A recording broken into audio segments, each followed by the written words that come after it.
Welcome to my channel. Today I'm out in the potting area alongside my house, and I'm going to pot up some arborvitae cuttings. This is an Emerald Arborvitae variety, which I have a ton of them planted around my pavilion area. So I went and took some pretty rough cuttings. I'm going to peel these back. They've been soaking in water.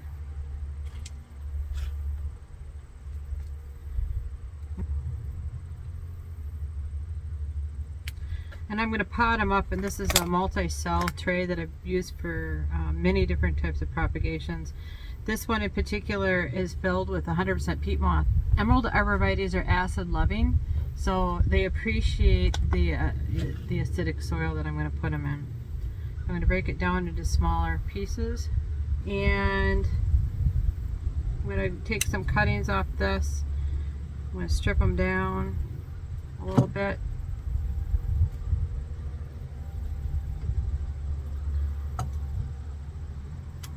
Could do a deeper dish too, but I'm going to just put them in here and get these little pieces ready, and then away we're going to go.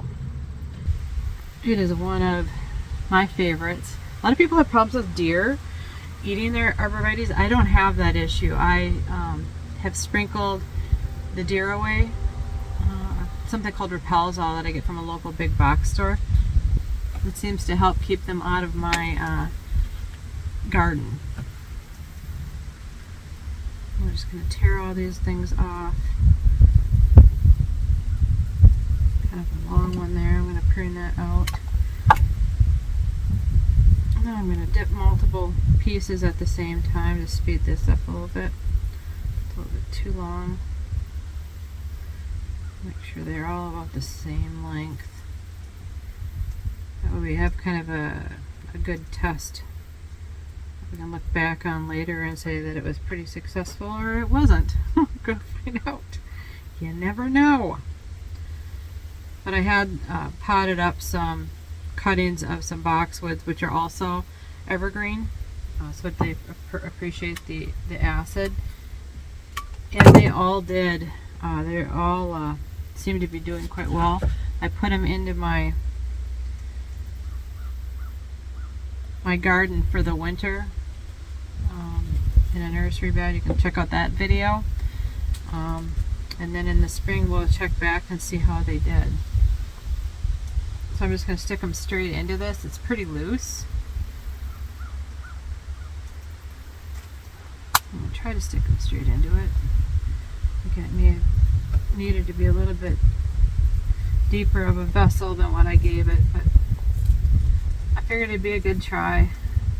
This is going to have, I'm going to plant this right into the ground of a nest box in my garden, so it's going to have the ability to root underneath. I could simply cut this tray apart if I need to get them out in the spring. I thought it was just one way to try it, see if it works. Simple.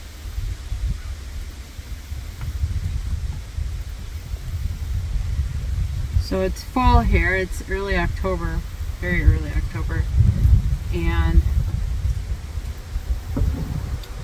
we've already had a hard frost. Hopefully the wind is not too bad. I might have to do voiceover for this.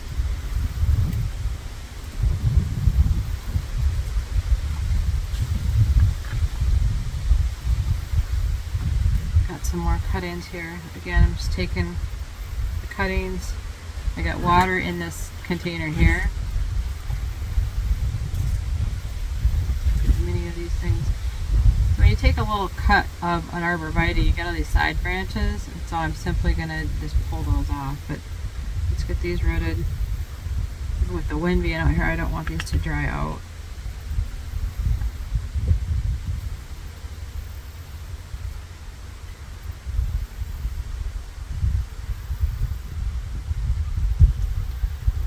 See how this takes. I'm hoping that it works pretty good, and I'll do it again next year. My daughter has a newer house, and she has no trees, and so she's looking for some trees as well, and she did go pick up some emerald arborvitaes. Emerald arborvitaes are nice. They don't need to be sheared, although I do trim just the top of them to allow the shrub to get a little bit bushier.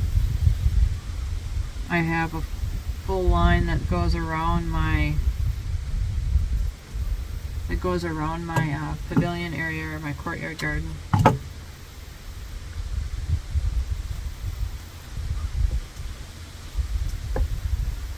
So we'll get this taken care of here, and then again I'm just prepping for the hard frost, the final killing frost where it doesn't go above freezing again. And I got a few more days yet, so I figured I would try to sneak this into my task list. I always tend to add more things than I can get done. Do you do that? Let me know below. Or am I just the only crazy one?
Okay, so my air conditioning kicked on because even though it's October, it's going to be 74 today, which is why I'm trying to do as much as I can in the outdoor garden. So in the outdoor potting area and the vegetable garden and everywhere else that I'm working today.